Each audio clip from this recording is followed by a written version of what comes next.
Good morning. It's March 24th, Thursday. Time keeps on slipping, as they say, into the future.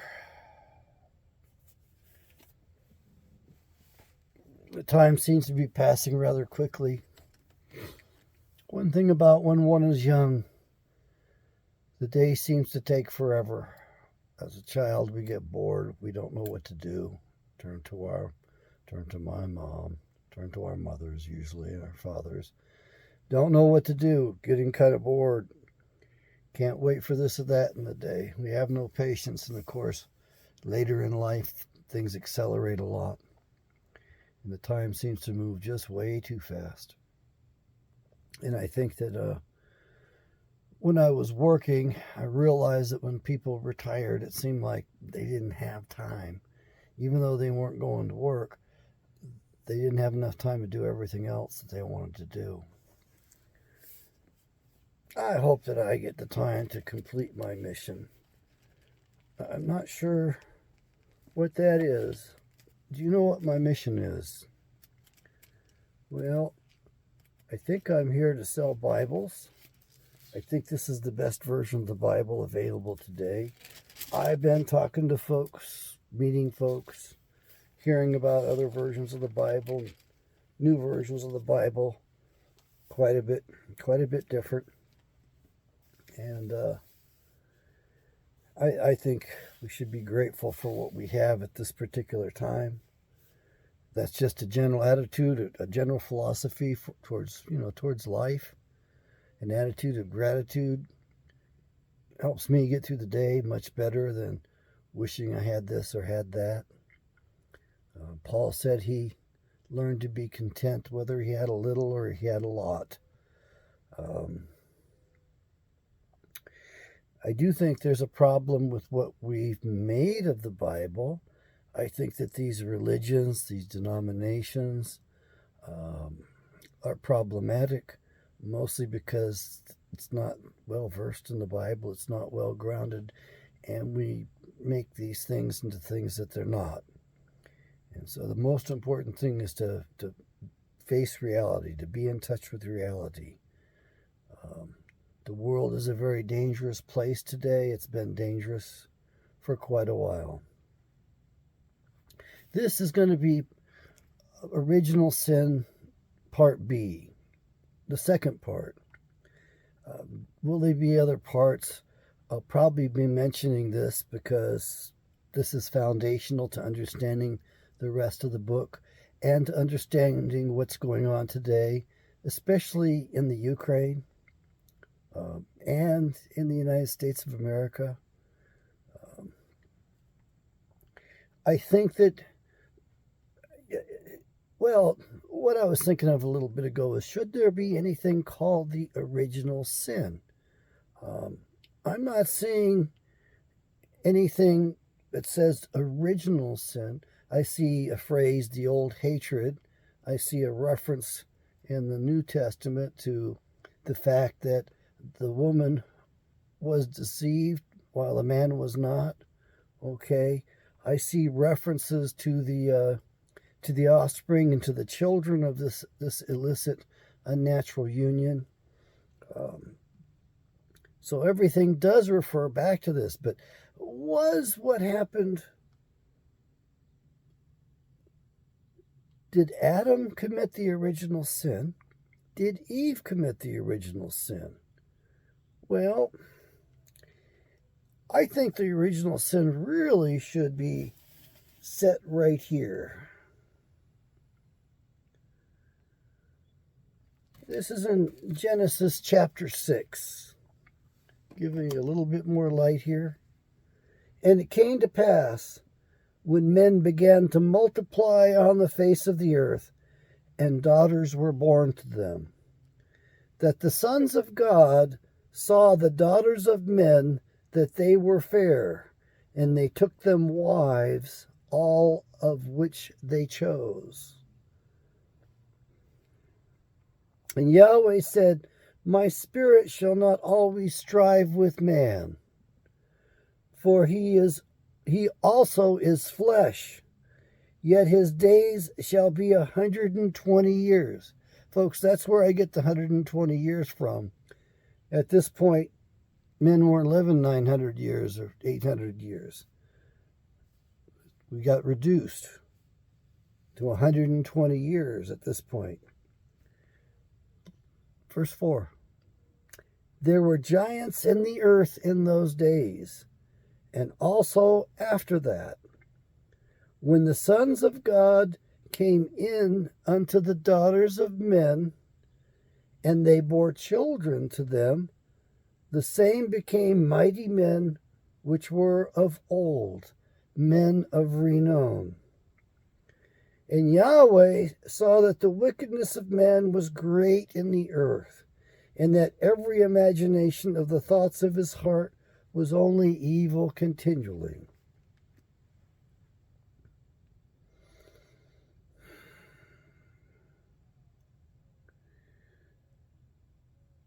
Verse 2 stands out to me.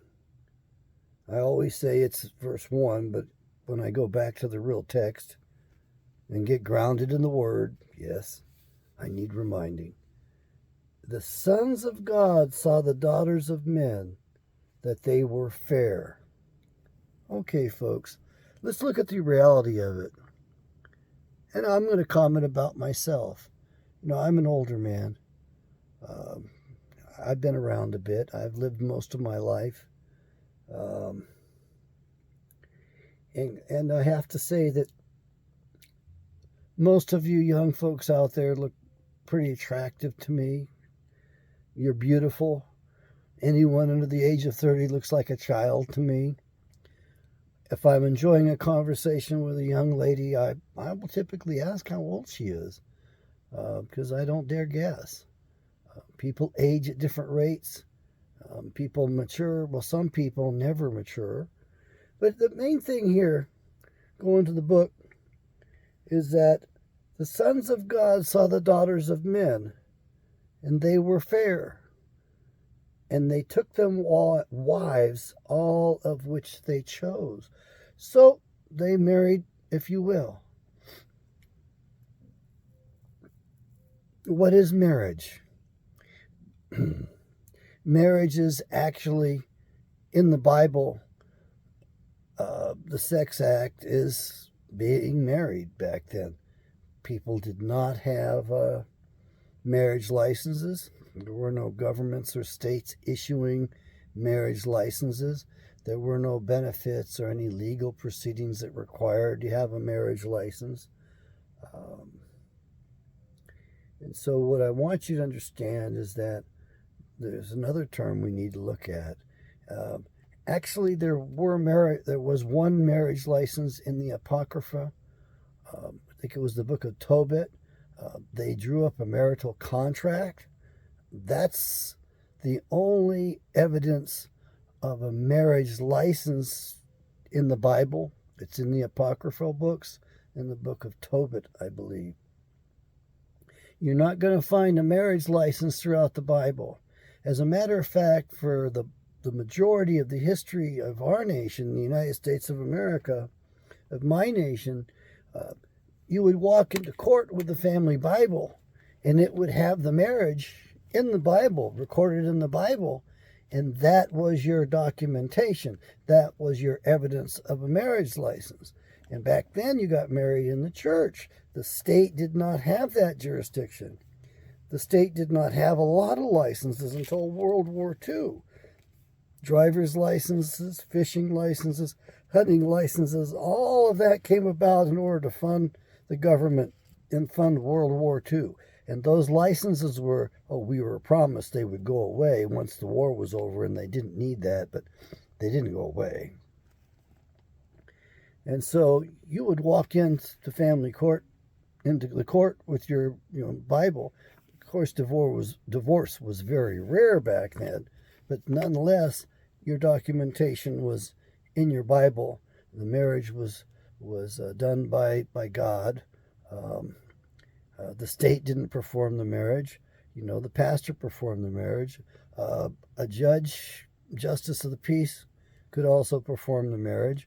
The captain of a ship could also perform the marriage. We didn't have the heavy hand of the state back then. I think we should go back to that because the state has really screwed up marriage and screwed up the family. It's actually been consummate with destroying the family. These family courts are horrible. They're not our courts, folks. We've been taken over from within. We're occupied illegally by a foreign invader. Those would be the Khazarians. That's the easiest way to describe them. I don't want to say they're the Jews. And why don't I want to say that? Well, it's not that I don't care about being called an anti-Semitic. What I care about is being accurate. And what we know at this point is that the identity thieves, the name changers, the name stealers, stole the identities of the Jews and used that as well. So they've been exploited. Admiral William Guy Carr, in Pawns of the Game, came to the conclusion that there were two great conspiracies, one being the World Revolution, which was communist, and the other being the Zionist International. And these two were separate warheads, if you will, separate spear points that were directed against us. And in his estimation, even though the Jews were primarily behind communism and they also were involved in Zionism, he felt the Jews had been used, and I agree with that. They were used. They're being used. They're being the scapegoat. But the problem also is that ugly religion that came out of Babylon, that's written in the Talmud, is about the most vile thing on the planet. There was no Jewish religion until after the Babylonian captivity. When the Israelites came back, they brought this new tradition which integrated the mystery religions and schools and the money changing, the money making, or the banking, or the black magic, the money magic of Babylon. Okay. I think that the original sin wasn't committed by Adam and Eve. I think they were victims of it. I think the original sin was done by these folks referred to here, these fellows, these males, these men, referred to the sons of God. Let's just say that's a euphemism for the fallen angels. The angels that left their first estate, got kicked out of heaven and thrown to the earth. I don't know how you want to characterize that, but these were the fallen angels. Now, for some reason, and I think this is from when I was a little boy in Sunday school, a long time ago, 1/3, Satan left and he took 1/3 of the heavenly host with him. 1/3 of the angels left in rebellion against Yahweh, which of course means 2/3 of the angels remained in their proper estate. Now, when these angels fell to earth, they take on forms just like you or I. They take on these bodies as well, and mortality as well. I believe that these fallen ones saw that the daughters of men, of Adam kind, and probably the other species or races, whatever you want to call them. However, I suspect it went further than that. I suspect that these perverted angels, if you will, decided they were going to have sex with other species as well. And I do mean other animals, and probably produce, the minotaurs, those half men, half horses. Do I think those are real? Well, we don't have any of the skeletons. They're in mythology. Perhaps it refers to characters or psyche rather than to physical. But I have a sneaking suspicion that those guys were responsible for a lot of perversion.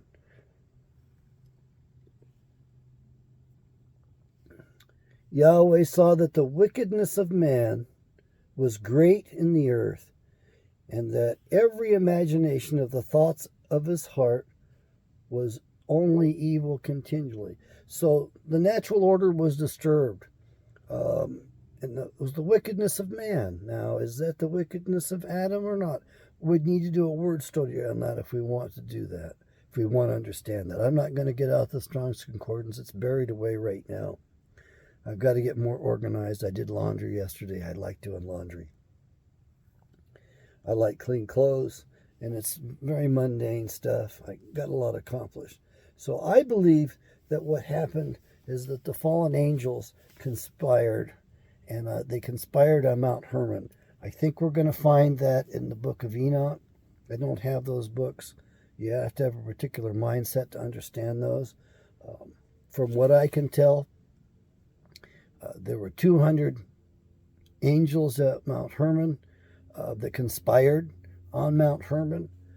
They also were so intent upon doing what they intended to do that they vowed not to talk about it. And they've also vowed they wanted to keep this secret because they didn't want to be discovered. And so part of the vow that they took among each other was they wouldn't even talk about this among themselves once they left Mount Hermon. So it was at Mount Hermon. And if we read the New Testament carefully, we will see that Yahshua took the disciples up to Mount Hermon one time. It's mentioned once. That was before he took them to Gethsemane, to the Mount of Olives. That's an important location, and it's very important. What happened on that mountain was the great conspiracy where these angels decided they were going to have sex with the women and do whatever they wanted, have their way. And they gave birth to the giants or the great men, the men of renown. I think that there were different species back then. I think that there's some cues and clues in the Bible. It's either the Amalekites or the Anakim. The name actually means long necks, long-necked ones. So I think the design is the same, meaning there are 14 vertebrae in the neck. Just like in a giraffe, there's only 14 vertebrae in that huge long neck. The bulk of it's made up of cartilage sections to separate those bones in the neck. So that's a similarity that we have with giraffes. 14 bones, 14 vertebrae in the neck. And so I think that we had a group of men that were known as the long-necked ones, and I'm sure that's what they looked like. One of the things I want you to keep in mind is a term called regression towards the mean.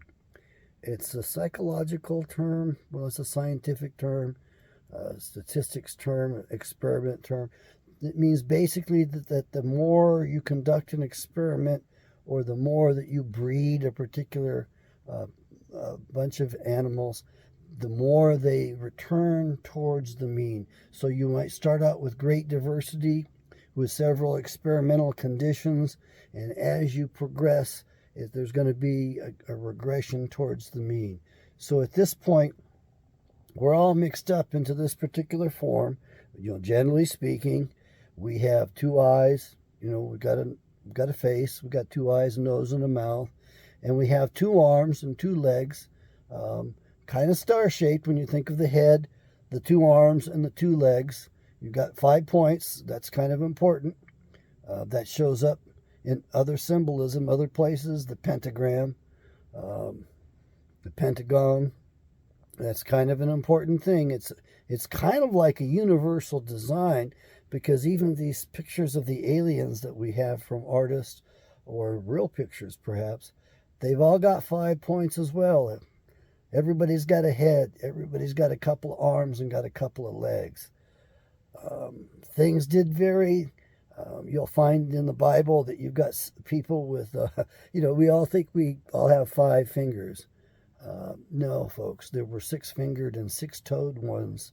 6 toes on a foot, 6 fingers on a hand, way back when, and this is mentioned in the Bible. And there are vestiges of that present among us today. I've got a friend who lives in South Anchorage, an older fellow who's since gotten married. I haven't seen him in quite a while. Real nice fellow. Has a big dome house. Very independent. And he had a girlfriend, a lover, and he was confiding this into me when we were younger. And geez, I guess I was about middle age then, maybe 30, 25, 30, somewhere around there. And he basically told me, and I'm like wondering, why is it he doesn't want to see this woman, his lover, you know? He finally told me that she weirded him out. Why? Because she had 6 toes on her feet. So we do have vestiges of those among us, and the old myths, if you will, are that these 6-fingered individuals, 6-toed individuals, ruled over the rest of us, dominated. Perhaps they were cannibals. I just don't know. I do know that here in the North American continent, you know, we've got the old how. And I believe that the American Indians put up the hand and held the hand to greet each other so they could count the digits on the finger so they would know what type of being they were dealing with. And I think it was one way to show, hey, I'm not one of the 6-fingered dudes. You know, I got 5 fingers. You know, I'm okay. I think it also was I have no weapon in my hand. You know, my hand is here. It's not on my knife. It's not on my spear. It's not on my bows and arrows. You know, it's here. So it was a way of greeting, a peaceful way. And I think the main thing was to distinguish 5 fingers from 6 fingers and 6-toed people that were running, particularly the North American continent. This was the new land. This was the wilderness. We have the most energetic weather on this continent than the rest of the earth. More lightning strikes here.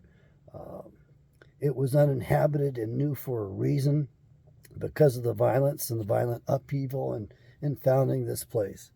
Anyway, to get back to the original sin, I believe it was when the fallen angels decided they were going to marry the daughters of men, if you will. They were going to take them for wives, and they were going to, you know, have children with them.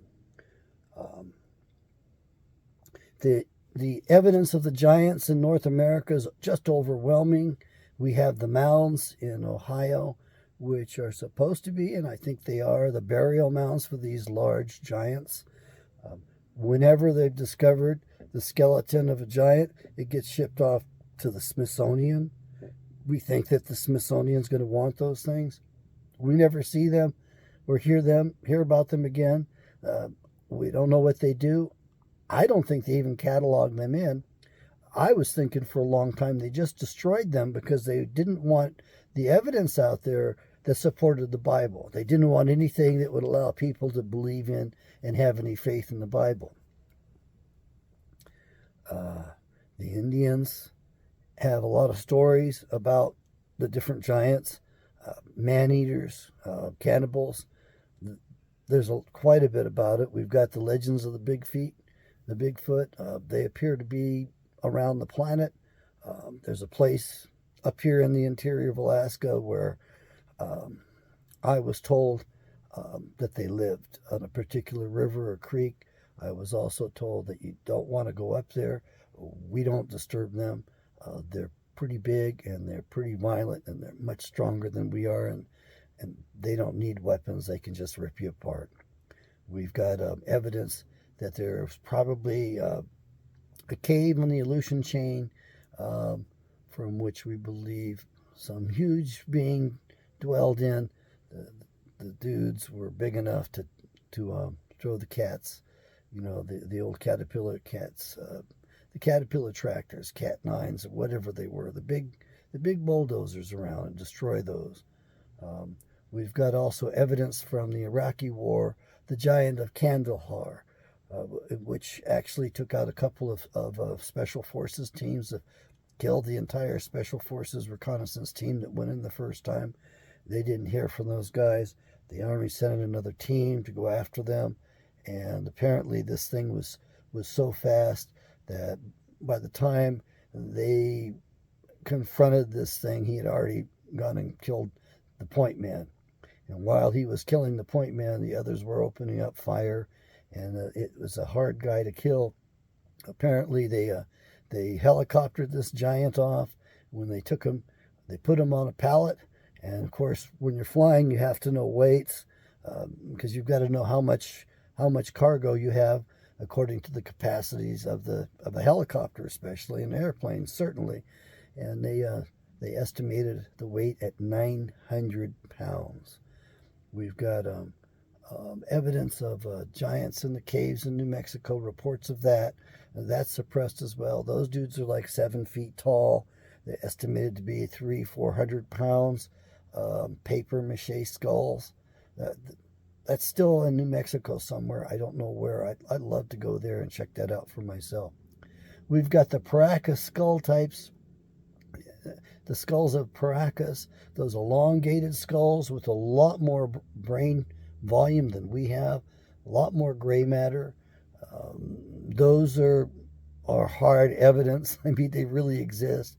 We have the Mexican star child, which we believe was an infant when it passed, and it has a very small skull.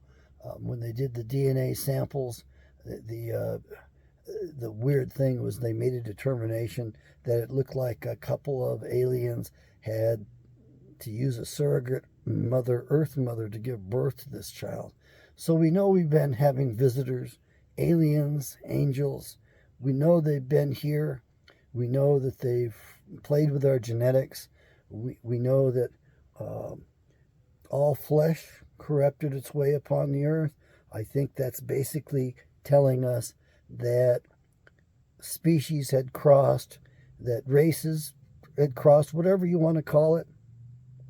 As far as these different races and different species, I remind you that at the beginning of Genesis, each time God created something, he said it was good. So he liked it. He said it was good. It was the way he wanted it. He loved it. He liked it just the way he made it, just the way he made us and created us. At this point, we're all mixed. None of us knows what we are. You don't know how much Neanderthal DNA might be part of your makeup, or Cro-Magnon, or Denizen, or this new humanoid they're calling Dragon Man. There's been several different versions of humanoid on the planet. We've been on the planet for more than 1 million years, closer to 2 million years. About 1.75 million years, we've got footprints in the old rocks next to the dinosaur footprints.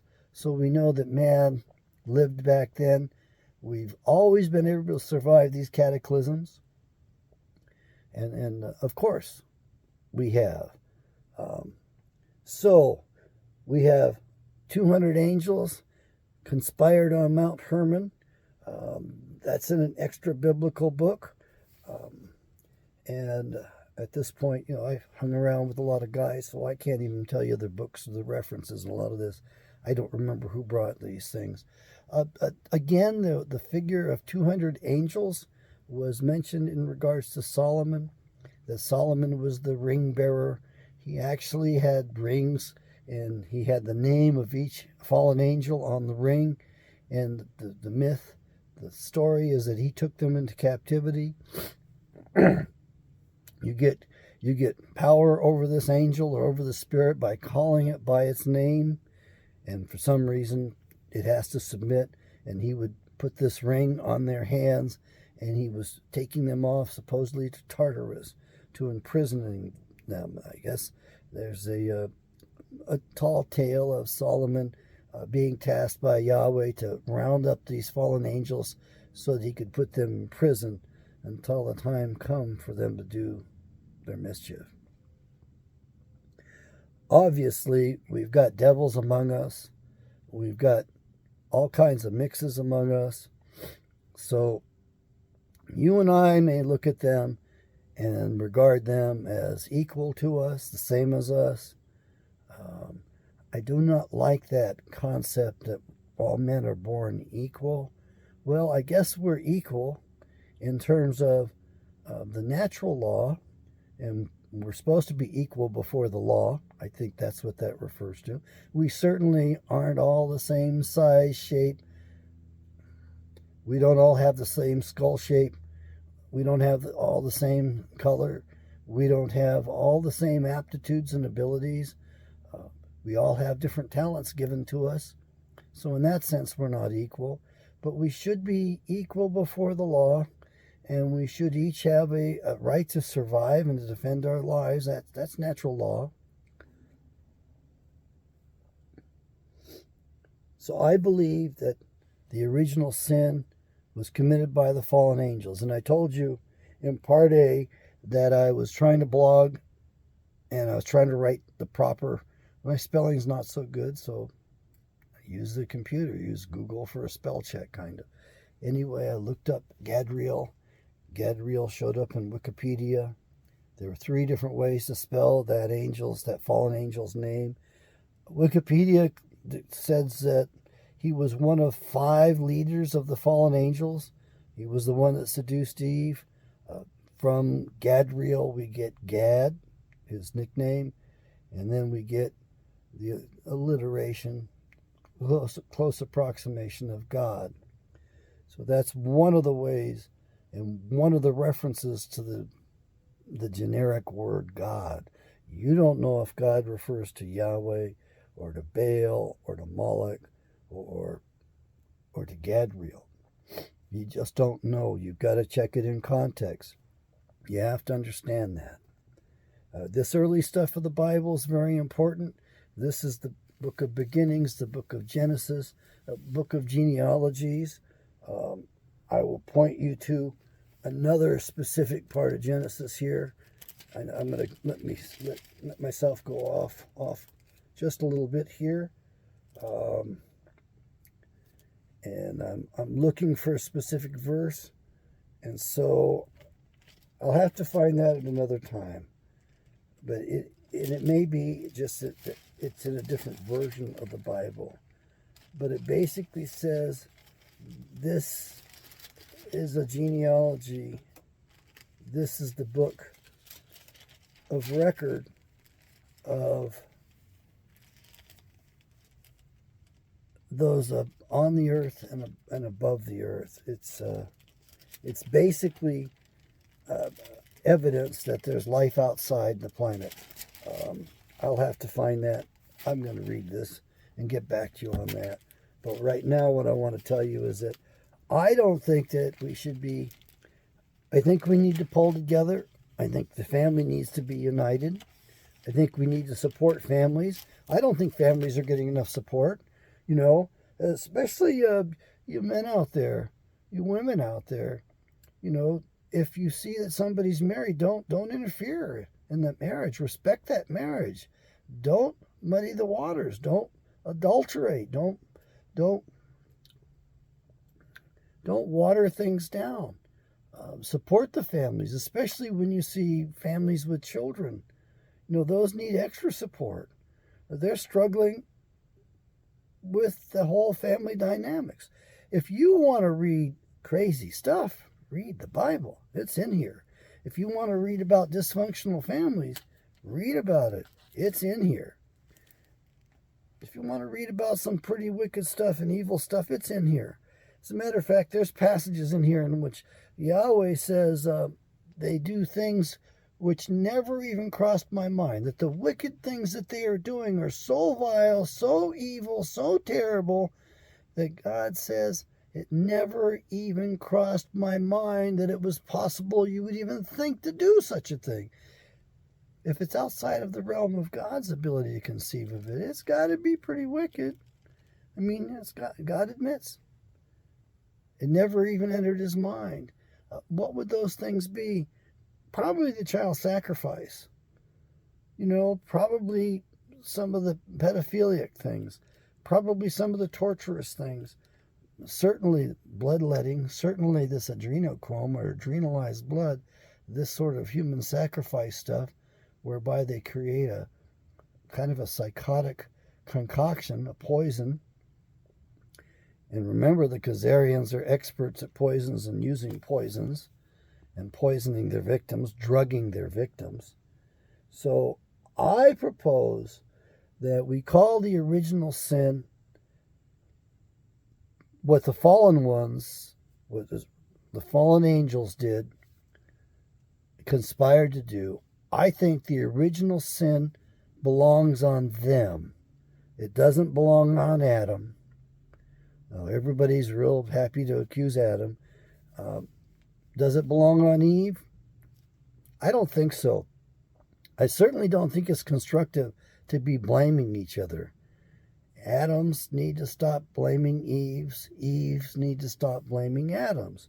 You need to pull together for the family. You can't do it alone.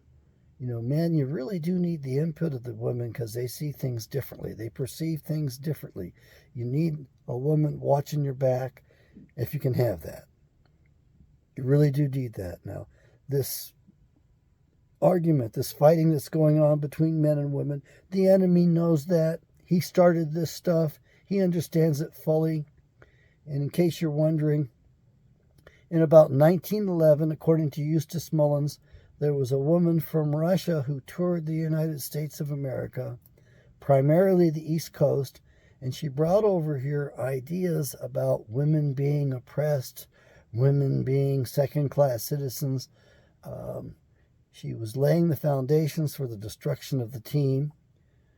Prior to the early 1900s and the 1800s, men and women were together on the farm. You always had dad there. You always had mom there. If children needed discipline, if the mother needed backup, if the father, both parents were there working together. Children weren't deprived of their fathers for long hours of the day. It was a true solid team. We had good, strong families, which allowed us to become a nation, and to form an advanced form of government, a republic, not a democracy. A democracy is nothing but kind of mob rule. You end up with communism. That's what happens when you have a democracy. That's kind of where we are. And our founding fathers knew that and did not want a democracy. It was a horrible form of government.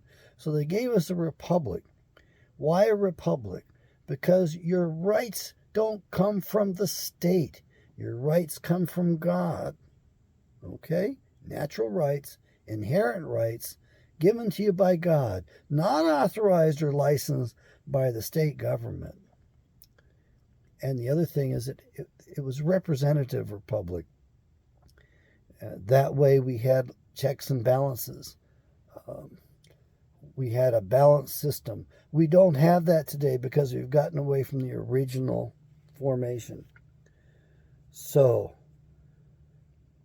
the stories about Hercules, the stories about the old Greek myths and all that, they all have a little bit of truth in them. And some of those things are very important. And what you'll find is that in the artwork, there's a lot of truth conveyed as well, a lot of stuff. But we've taken this Bible, we've mistranslated it, we've misapplied it, we've sought to speak only in platitudes and only of smooth things, soothing things. For one thing, I know I'm hung up on this stuff too because I was reared in it and had decades of it. The idea that God is love, pure love. That's not what the Bible says. There's places in the Bible in which God is very judgmental, very destructive, pretty angry. And, for you folks to say that God doesn't hate, Jesus doesn't hate, sorry, folks, but you read about Jesus, Yahshua, and when one of these returns to the earth, gets particularly bloody, and we haven't had that yet. You read about God, and he from what he says, and God says, Esau I hated, Jacob I loved. There were reasons for that. It wasn't because he was a bad God. It wasn't because there were any faults with God. It was Esau's character. And it was Jacob's character as well. Jacob's character appealed to Yahweh. But it's certain that Esau's character and what Esau did certainly did not appeal to Yahweh. He broke the rules. He was warned not to marry outside of his own people. Because if you did, then you left the family of God. You left Yahweh's family. And that's exactly what he did. He married women of the land, the Canaanite women who had the seed of Cain in them, the fallen angelic DNA, the little leaven, the little bit of yeast that ruins the whole batch.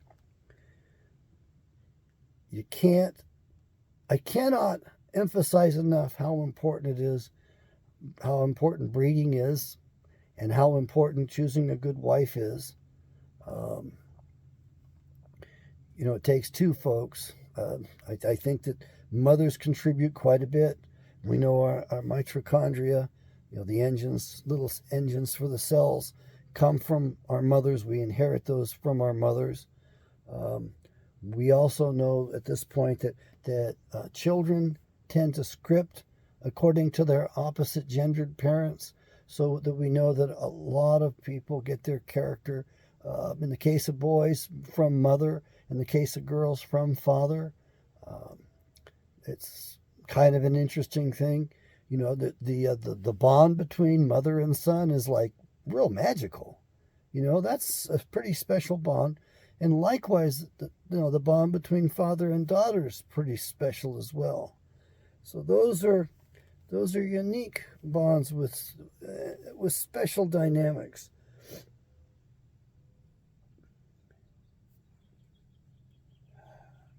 As a result of all flesh corrupting its way, because of what these fallen angels did, we then have the flood of Noah. The flood of Noah is the longest account in the Bible. There's more pages dedicated to that than dedicated to the creation. So there's something important to learn about the flood of Noah.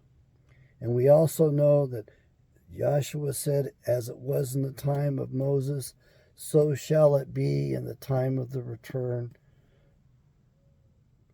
And it sure looks like that to me. So we are going to spend some time on that. Forgive me for not being up to date. I haven't been able to keep up with my own daily Bible reading. Too many stresses. We're all busy trying to make a living and trying to make our way. I've got a few things to tend to. Again, go buy this Bible, read it, get to know it so that we can talk about it. I'm going to read this to you. I'm hoping that this channel will get established soon so I can start the other channel. The other channel, I want it to be strictly focused on this. I don't want to be telling tall tales outside of it. I want us to be reading this, and I'll tell you what I think it means as we go along. I really want to cover it, and I would imagine that it's probably going to take us 2 years to go through this together. I don't know what's going to happen in 2 years, folks. If God is willing, I will get through all of this. I'll complete this mission. So do get your copy. Go to my blog, givingpsychologyaway.com, and you can look at the tabs, the pages at the top. One is in all caps, Buy My Bible, and the other one is Buy the Best Bible Available. Either one of those have a link that takes you to the large print Bible. I'll be talking with the publisher. I've got to get these links and pages done. I've got a special topic I'm going to launch, which is going to bring me some notoriety and probably some attention that I don't really want. It'll really be launching this channel in a big way because I'm going to get into the salacious aspects of the deterioration of our culture. And as I said before, I want to bring the information to light for you ladies in particular, because you don't have good information. You need knowledge so you can make better decisions, so that you can get more value out of your lives, so you will value yourself more. And so you'll get the proper values. You were created with a purpose. You are going to be continuing the lines. You're going to be continuing our children. You were given extra capacities for the purposes of motherhood, There's more to you than there is to a man. There's greater body chemistry. The soul is even different. It's a whole different electromagnetic field. Uh, it is more of a balancing act. It's much harder. You do need to be protected. You do need to have a good environment. So you want a good husband. You want a good man who will provide for you. And I know animal husbandry, that doesn't appeal to you, and you don't want a man to be doing that and treating you that way. But you need to be able to work with a man. You need to be able to submit to the man to a certain extent. You ladies have ways, and you do get your ways. You do get what you want. You can do that. But you have to give the man enough respect, enough leeway, and enough room so that he actually can work well and can provide for you, and he can protect you. The purpose of the pronoun he in the English language, when I was a little boy, I wondered, why are we using this universal pronoun he? That's what we were trained to do. And I do think that was the best way to go, because when you had the pronoun he there, it did not identify she. It did not identify the females. It did not identify the ladies, the women. Hence, the women remained protected. They were somewhat anonymous, and they could not be exploited as much because they were hidden, if you will. They were camouflaged by the language. We seek to protect our women. We don't want them stressing. We don't want them lifting heavy burdens. The pelvis is built entirely differently, and we don't want to put extra stress and strain on that, because it throws the hormones off, and it actually changes the disposition of the ladies. Okay, and we want our women happy. This is the best Bible out there, in my opinion. There's some other versions that I'm just discovering, and each one of them has something to contribute.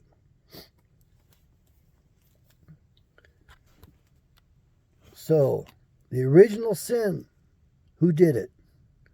The fallen angels. We have the story of one here, and the story of Gadriel's offspring. It's very important that you understand Yahweh wasn't a mean God. He's not an angry God. That's one way to malign him, that the enemy has put a wedge between us and our Creator Father.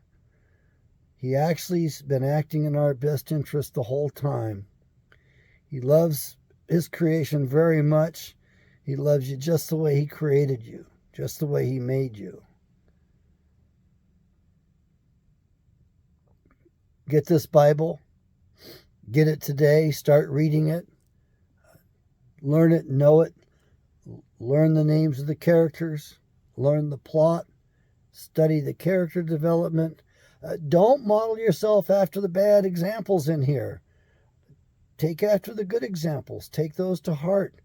Make that part of your character. Character is very important. It's more important than personality. We do diagnose personality disorders, and we will say the person has characterological problems. But what I discovered is that in my field, they claim you can't treat personality disorders. You can only treat mood disorders and thought disorders, and the only treatment today supposedly is medications. Well, you can use cognitive behavioral therapy, you can use rational emotive therapy, you can use existential therapy, Gestalt therapy. You can use all of those therapies to work on the personality. But what I found is that when you work on character development, that cures personality disorders. So when you got a person who's narcissistic, a person who's histrionic, a person who's, as I try to think of these things, they slip my mind because I give myself a little bit of pressure. People with personality disorders can recover from those. They're not lifelong as much as the people in my profession claim. You can grow, and the growth way, the easiest way to do it is character development. I'm going to give you the same tips I gave people in therapy for a long time. You can do a couple of things. One is you can adopt a major religion and abide by their code of behavior, their laws, their ethics, their values.